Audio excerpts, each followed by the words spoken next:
They called them myths, echoes of a race so ancient and terrifying that even the mention of their name was enough to quiet war councils and stir ancestral memories. In the great annals of the galactic concord, humanity was a whisper, a bedtime warning told to hatchlings and seedlings. When the void goes still and the stars bend, beware the ones who come walking. No records, no evidence, only fragments, and those inconsistent at best. So most stopped believing, or pretended to. I was one of them. Archivist second-class teller of the Zentari Continuum. My kind are bred for memory, hatched in silence and raised among data flows, tasked with preserving the history of the known galaxy without distortion or emotion. We do not believe in ghosts. We record the verifiable, disregard the rest. But I remember the first time I heard the word human in more than jest. I was stationed at a listening post on the edge of the Morellian Drift, cataloging emissions from the dying gas moon of Kev-9, when the pulse came. It was quiet at first, a gentle vibration in the data stream, too rhythmic to be natural, a signal, compressed, encrypted, and ancient. It took our chorus minds 3 planetary cycles to isolate the pattern. The result silenced the room. A melody. It wasn't alien. It was structured, tonal, and haunting. One of the Veari linguists identified it as music, primitive earth composition, something called lacrimosa. Its structure matched no known transmission protocols. Its age was impossible, and its origin impossible still. Triangulation placed it somewhere beyond the blackened hull of the Threnon expanse, a region we had long marked untraversable. No species had returned from its void. We assumed spatial anomalies, gravitational collapse, or worse. But now it pulsed, alive. I didn't speak. I only saved a log, tagged it under anomaly, and returned to my duties. But the melody wouldn't stop playing in the back of my mind, stretching behind my thoughts like a cold thread of silk. 3 cycles later, the Concord Council was called into emergency session. It was not the signal alone. 6 outposts had gone dark. Entire relay stations vanished from astral charts. No debris, no signs of battle, just absence. On the same day, a scout ship from the Cyril Dominion emerged from the drift space, screaming across 8 languages. They are not extinct. They were never gone. Their recording was fragmented, visual feed corrupted by gravimetric distortion. But in one frame, paused and filtered, stood a silhouette. 2 legs, 2 arms, upright posture, symmetrical, humanoid, but not quite. It stood on water. Not in it, not above it. On it, the sea was calm, unnaturally so, and the figure stood motionless, like a shadow cut out of void itself. No face, no features. Just presence. The council dismissed the footage as manipulated. An attempt by the Cyril to stir fear, leverage chaos, and gain ground on the trade accords. But I knew, deep in the ancient memory roots passed down through genetic resonance, I knew we had not been alone. We had never been alone. Still, the Concord's official position remained. No action. Not until verifiable threat. Not until undeniable proof. That proof came when the stars died. It began as a flicker. Small changes in light frequency along the outer reaches of the cradle spiral. Astrophysicists noticed redshift anomalies behaving against known physics. Stars dimmed when they should have flared.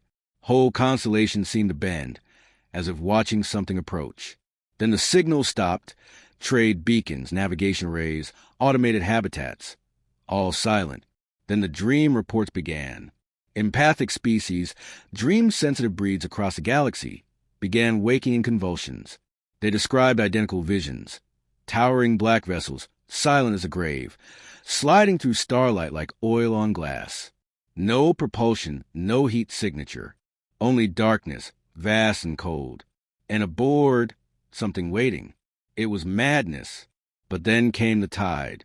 The fleet emerged in the core axis, the second most populated galactic sector. Not through wormholes, not by standard FDL, just appeared as if pulled from nowhere.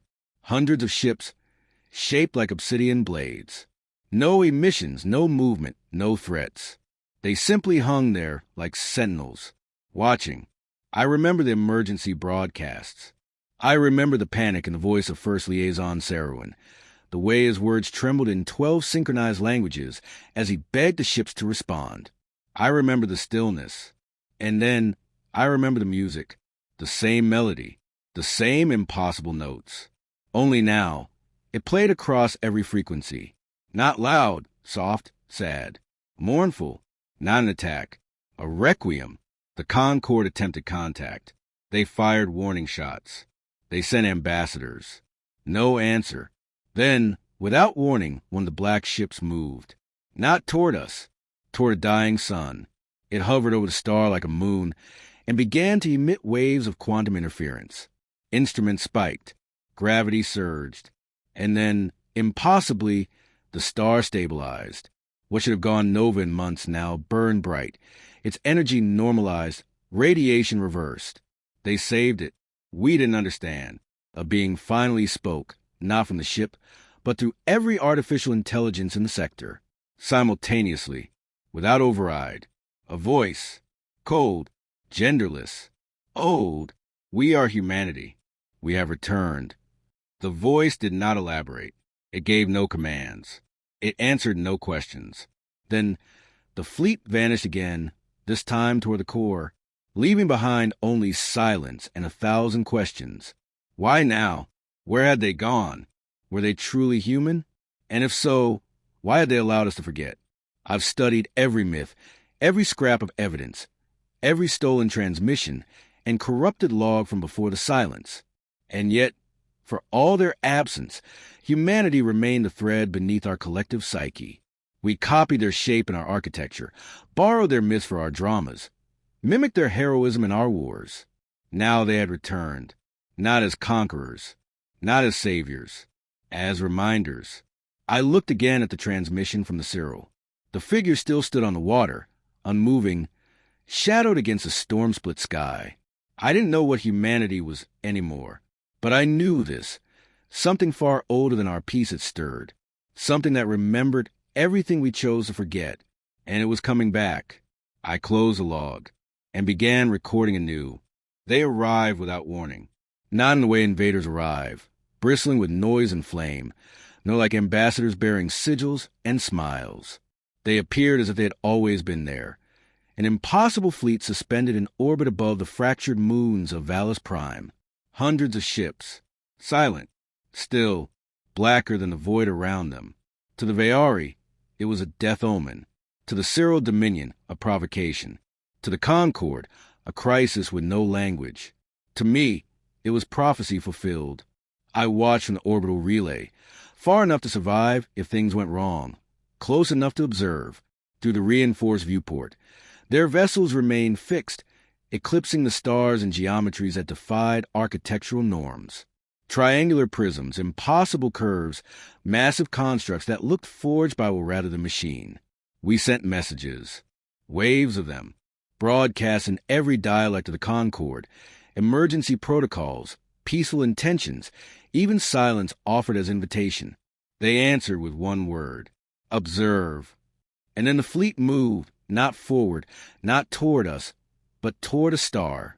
Sarna 9, a red dwarf long believed to be on the edge of gravitational collapse, had been classified a dead zone by the Concorde Stellar Commission, too unstable for terraforming, too dangerous for mining. Yet the black ships formed a ring around it, synchronized without comms or signal. They hovered in stillness. Then one ship, just one, disengaged and descended. I saw it firsthand. I watched as it approached the dying sun and opened, not with mechanical parts, but like a blooming shadow. Petals of black metal peeled back, exposing a glowing sphere at its heart. No energy spikes, no thermonuclear interference. And yet the star stabilized. I stared in disbelief as Sarna 9 began to pulse in a new rhythm. Its decay reversed. Instruments screamed in confusion. Radiation levels dropped. Its color shifted from blood red to a pale amber, like a wound healing in real time. They didn't save the star. They changed it. Back on the Concorde hub, panic turned to awe. The council chambers were overrun with questions. Was this a demonstration? A gift? A threat? But the true terror came not from the fleet's technology. It came from what we found next. One of the data engineers, young, brilliant, too ambitious, had isolated an emblem from the ship's surface, buried beneath hundreds of layers of visual distortion. When cleared, enhanced, and translated, it revealed a pattern, Roman script, Earth origin, one word, remembrance. They were human, or had been, and suddenly every species with memory of the myth felt it resurface, sharper, closer, more real than ever. The same species who once dismissed them as folklore now trawled through ancient archives, looking for answers they had once burned or buried. It was a Cyril who demanded confrontation. Admiral Vyeth, sharp-spined and renowned for his ruthlessness, launched a war fleet without authorization, citing preemptive self-defense. "Observe this," he spat in his address. We lost contact with the Cyril fleet less than an hour after they jumped. Later scans showed no wreckage, no trace of weapon discharge, nothing but silence in the ships, unmoved. The Concorde finally reached consensus. Send an emissary. They chose a multi-species envoy, a gesture of unity and desperation. Scholars, scientists, diplomats, and me, archivist teller, selected not for rank, but for memory. The reasoning was simple. If the myths were true, I was the closest thing the galaxy had to someone who still understood them. We boarded the Savant, an unarmed diplomatic vessel retrofitted with the highest grade sensory and linguistic arrays.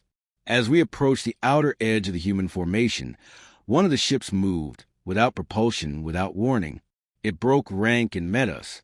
There was no communication, no scan or scan block. The vessel simply turned, and a gateway opened in its hull.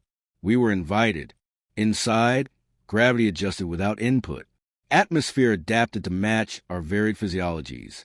The interior wasn't metal, but something smoother, something organic, black like obsidian, but warm beneath the fingertips. We walked in silence, the corridor absorbing our footfalls.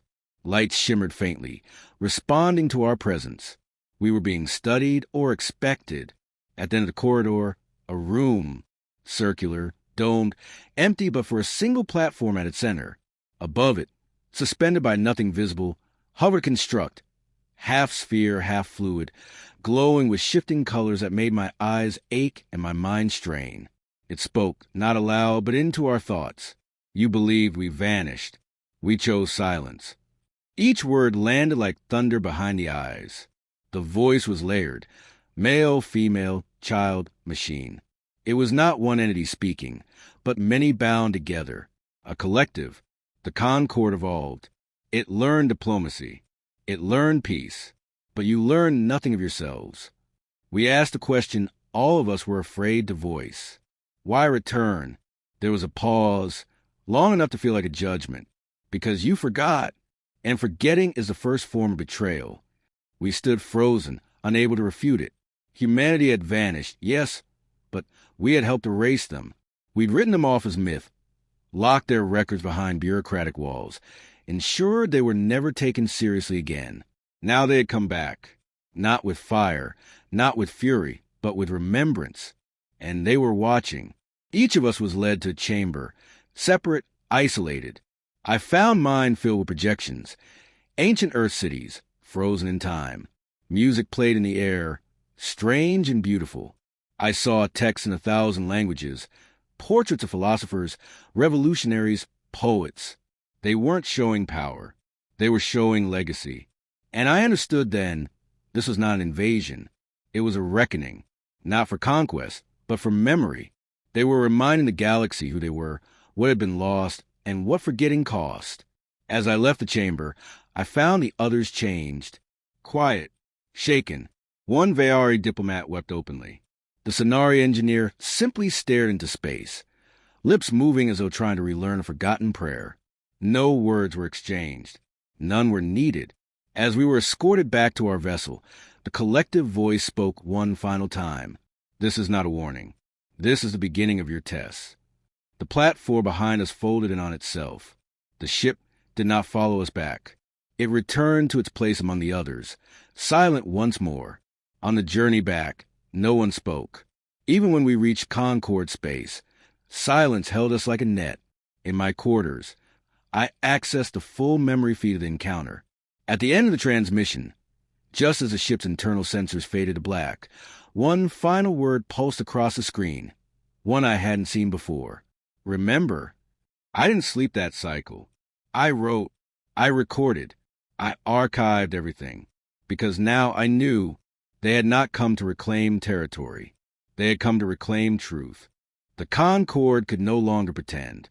In the days following the encounter, broadcasts spread through every inhabited quadrant, fragment of ancient Earth languages embedded in them, threaded with symbols no AI could translate. The humans hadn't just returned. They had seeded the stars with their message, and still the fleet didn't move. They lingered in orbit around dormant systems, altering stellar structures with mathematical precision, transforming what was dead into something living. The implications were enormous: energy redistribution, resource rejuvenation, climate recalibration, acts indistinguishable from miracles. Yet they demanded nothing. No trade, no territory, only remembrance. The council met in emergency plenary. Representatives of 12 civilizations gathered beneath the mirror dome of the Concord Citadel. Their reflections fractured across the ceiling, like 1,000 versions of the same fear. I stood beside High Arbiter Mail, not as an equal, but as a witness, an archivist whose time had unexpectedly come. They are not enemies, the Arbiter said, but they are not allies either. They are gods, someone muttered. No, I replied, surprised at the strength of my voice. They're proof. A hush followed. They all looked at me, not with respect, but suspicion. I had spoken to them, stood in their presence. I had seen what they chose to show, and they feared that I believed them. Only Scholar Vria the Dari spoke in agreement. Their technology transcends comprehension, yet they seek not obedience, but introspection, a paradox only the ancient ones could construct. Or manipulation, Admiral Rent growled. The Cyril envoy, still simmering from their fleet's disappearance, held his gaze like a drawn weapon. You mistake restraint for benevolence. Their message was clear. I said, they want us to remember. That's not conquest. It's judgment. Which is worse, Vree added grimly. The debate spiraled, threats veiled as concerns. Philosophy tangled with military pragmatism, until finally the vote came, and they chose action, not war, at least not openly, but containment, surveillance, strategic deterrence, they called it. The Concord would construct a listening ring, an array of satellites and AI probes encircling the human fleet. The goal was to monitor, not provoke. But everyone in the room knew it was a line in the dust. Mail turned to me later that night, beneath the quiet hum of the Citadel's Eastern Observatory. They will see it for what it is, she said. They already have, I replied. She nodded, thoughtful. Still, we must do something. The species need answers. And if the answers are not ours to give? Mail looked away. Then the silence becomes unbearable. But the humans did not remain silent. A week after the listening ring neared completion, one of their ships broke formation.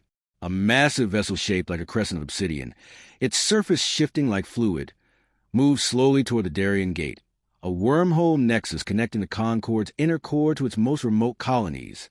We tried to hail it. No response. A Concord fleet was dispatched, not to intercept, but to observe. 20 warships shadowed the crescent as it neared the gate. Then it passed through, not toward Concord territory, toward a dead world. Ravna. The name burned in every historical archive, in every memory of the war that had nearly ended interstellar civilization. Centuries ago, it had been a thriving colony, until the first collapse. A human rebellion, or so the stories claimed. A virus weapon, a failed AI, a civil war no one truly remembered. The records had been lost, the blame shifted. All that remained was a taboo. No one went to Ravna, not anymore. Until now, the Crescent ship settled in orbit. It did not fire. It did not signal. It simply waited. The council panicked. A dozen theories erupted, from terraforming attempts to resurrection experiments. None of them made sense. And then we received a message, not from the humans, but from Ravna, from beneath its surface. Signal buried, reclaiming context, requesting access, requesting memory. Mail summoned me at once. I stood in the center of the Citadel's deep archive, surrounded by walls pulsing with knowledge. Some of it forbidden, most of it forgotten. "What is this?" she asked. I scanned the waveform. It wasn't artificial. It was familiar. "It's human," I said slowly, "but not from now." She understood before I finished. "It's a recording?" "No," I breathed. "It's a person." That was when the transmission shifted. A voice emerged, faint, distorted, yet unmistakably alive. "I am Solace. I remember. I remain." Solace, a name whispered in pre-Concord documents. A human construct, part biological, part AI, meant to survive planetary catastrophe. A memory core, a failsafe. I was left behind. I was buried. You forgot. The message cut deep. The humans had not only returned, they were awakening what they had lost, their own ghosts, their own truths, and we had helped bury them. Mail authorized a mission, small, covert. I was included, along with Vree and a team of multidisciplined specialists. We boarded the Kestis and jumped to Ravna. The planet was not as dead as we remembered. Atmospheric readings showed low oxygen levels, but rising. Radiation was minimal. Subsurface heat signatures suggested geothermal restoration. And orbiting above, the crescent ship remained still. We descended. Ravna's surface was scarred. Ash fields and glass soil stretched for kilometers. But beneath it, in a vault of white stone untouched by time, we found her. Solace, a figure encased in crystalline stasis. Female in form, translucent circuitry laced through synthetic skin. Eyes closed, breathing shallow. Not dead, not asleep, waiting. The chamber lit as we entered. Symbols danced along the walls. Earth languages, Concord sigils, historical sequences rendered as light. And then her eyes opened. "I remember you," she said, looking at me. Not me specifically, but us. The Concord. The galaxy that had moved on. "I kept the stories," she continued, "even when you did not." We asked what had happened. Why Ravna fell. Why the humans left. Her answers were fragmented. Time had degraded some of her memory files. But what she said with certainty. We were not destroyed. We chose departure.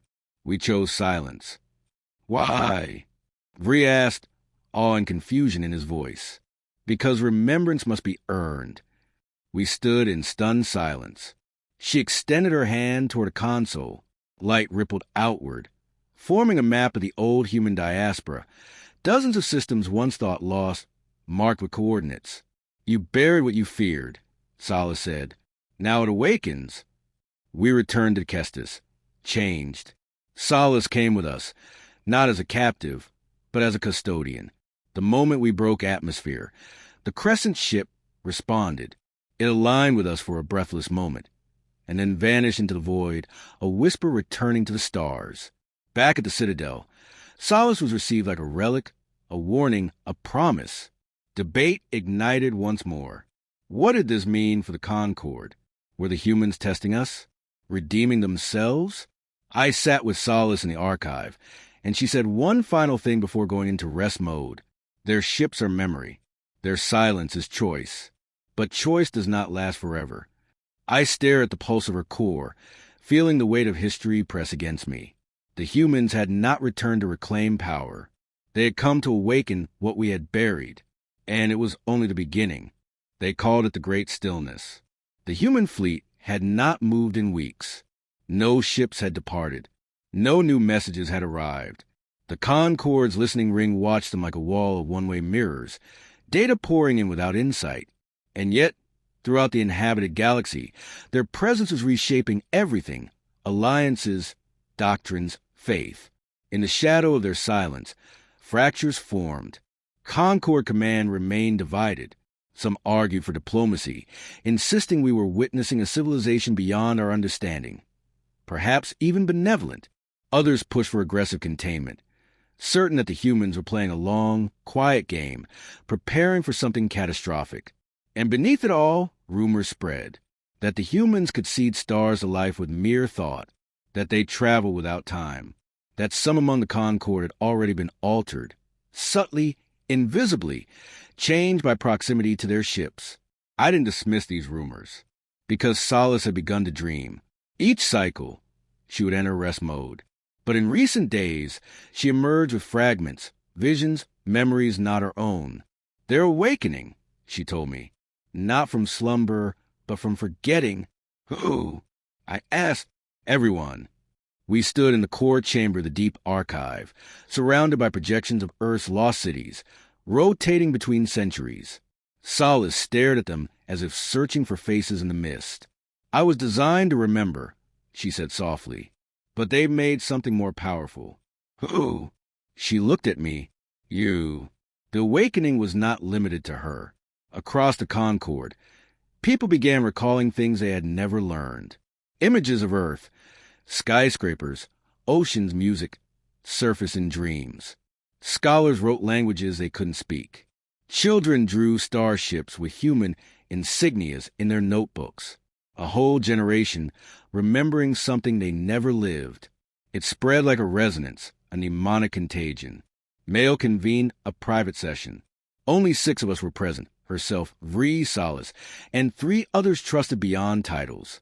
We gathered in silence, bearing truths none of us had fully grasped. Solace explained first. They encoded memory into signal. The ships are not vessels. They are archives, monuments, and they're broadcasting. To what end? Vree asked, his voice cautious. To prepare you, Solace replied, for their return. They already returned, I said. No, she said. This is just the echo. Her words landed like frost. She revealed more. The ships above us weren't crewed. They were automated. Sentinels dispatched centuries ago, long after the humans had gone dark. They were testing for something, searching, for memory, for readiness. Solace lifted her hand. A new projection formed. A solar system at the edge of the known galaxy, unknown to any Concorde map. 1 star, 2 gas giants, 4 terrestrial planets. Nothing remarkable, except for what hovered beyond its heliopause. A second fleet, not like the one above us. Larger, older, dormant. They call it the Remnant, Solace whispered. Their last great experiment. We leaned closer. The fleet was vast, surrounded by debris, ruined stations, shattered moons, the wreckage of civilization that never made it beyond its first sky. And inside it, hidden at its heart, was something the signal only referred to as threshold. Is it a weapon? Mail asked. No, Solace said. It's a mirror. I didn't understand. None of us did. But Solace's voice carried conviction. The threshold will activate only when enough of you remember, when enough of you reclaim the truth of what came before. And what happens then? She hesitated. They come back. The room fell silent. Even Mail, ever composed, showed fear. They left for a reason, she said. And we don't know what that reason was. Because you weren't ready, Solace answered. That phrase echoed in my head for days. You weren't ready. Not ready for their technology. Not ready for their history. Not ready for the burden of becoming something greater than the sum of your origin. But now we were changing. Across the Concorde, shifts were happening. Small at first, then accelerating. Unified linguistic patterns emerging. Artistic expressions aligning with forgotten Earth motifs. Civilizations that once held no common ground began forming strange, spontaneous coalitions, sharing stories, rebuilding archives, redefining identity, as if some vast, slow alignment was taking place. One morning, Mail summoned me to the observatory. She stood by the main viewport, gazing into the void with narrowed eyes. They're waking the threshold, she said. I followed her gaze. Above the remnant system, movement. The dormant fleet had begun to pulse, not with weapon signatures, but with something older, deeper, gravitational waves. Harmonics, layered like voices in a choir. What does it mean? I asked. It means they judged us ready. I felt no triumph, only a quiet, breathless anticipation. The Concorde mobilized. No armies, no fleets. Just minds, archivists, poets, engineers. The expedition was chosen not by rank, but by resonance, those who have been changed most deeply by the return of memory. I was among them. So was Vree and Solace. We traveled in silence, crossing the starless void to a system that history had forgotten, but destiny had not. When we arrived, the remnant fleet opened, not with force, but welcome. The ships rearranged themselves, forming a vast corridor that led to the center of the system, to the object that even Solace had never fully seen. The threshold. It was not a machine. It was not a structure. It was a world, artificial, hollow, orbiting a dead star, a globe of layered memory. The closer we came, the more memories surged within us. I saw Earth, not from books or dreams, but as if I had been there. The scent of rain, the rhythm of its languages, the ache of its silence. We landed on its surface. There was no resistance, no test, only doors that opened to our thoughts. Inside, we found a single chamber ringed with mirrors, not a glass, but a time. Each one reflected not our faces, but different versions of us, possibilities, paths untaken, lives unlived. And then, at the center, a final projection. The humans, not gods, not ghosts, just people, standing together beneath stars, looking outward. Builders, dreamers, flawed and fragile, but united by memory, by legacy. A voice filled the chamber. You remembered. We fell to our knees, not in worship, but in understanding. It had never been about their return. It had been about ours. In that moment, the threshold pulsed. Every Concorde ship, every mind attuned to the human signal, felt the same thing. An opening, not in space, but in history. A chance to begin again, not as fragmented species, but as heirs to a shared myth, a shared truth. And somewhere out beyond the farthest stars, the real fleet, the true humans, watched, waiting, not as conquerors, but as kin. We stepped back from the mirror, not because it ended, but because it had only just begun.